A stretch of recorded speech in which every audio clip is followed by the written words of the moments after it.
Hey, what's up guys? Here we are, hole 2. Now typically I'll try to get maybe just a little aggressive here because this is a very good scoring opportunity.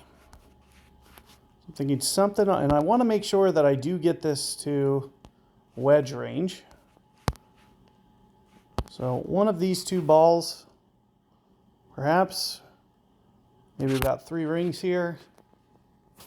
You can see a little bit of a headwind. It's going to kind of restrict my ball from rolling out.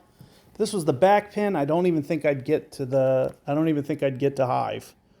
So you do have to, be very conscientious of distance, and it's one of the biggest concepts that you'll want to do, because the more that you keep it towards max club, the easier that it is. And like I said, to the back pin, I knew I probably wouldn't make it, and you can see I'm barely making it.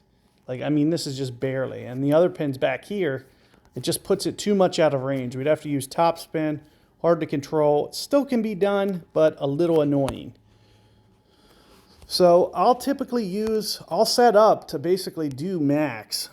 So that's more or less what I'm going to do. So it says 10-17, 10-18, and that's with the Pro D, not the 9% ball. And you'll see the 9% versus the 10, versus the 7. Is very similar. It's like 1/10 extra adjustment. But this is more or less what I'm thinking. And then I'll typically tweak my spin based off of what I see here. Somebody just backspun one in. Saw it come in kind of at a weird angle. So here's what we're going to try to do. We're going to try to do it like this. Of course, we're going to be moving so many rings. I'm going to take off this spin because I don't want it to pop up short on me. You'll see that I'm keeping this ball guide short, and since I'm going to be pulling up towards max, something to factor in. So here it says 9-2-8.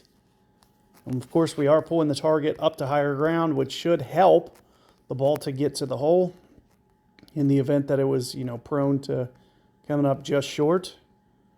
So, and typically this is pretty close to a spot adjustment.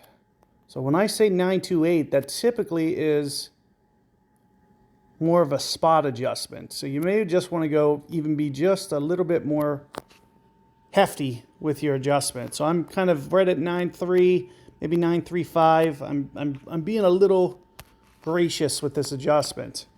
And it's typically because that 9-2-8 is a little bit closer to a spot adjustment than it is for, rollout. So and that's what you can see happening there. So you can see how it kicks to the left. It's because of the wind magnitude. But you can see how we got to the hole. It's a very good opportunity for us to make it. We were probably just light.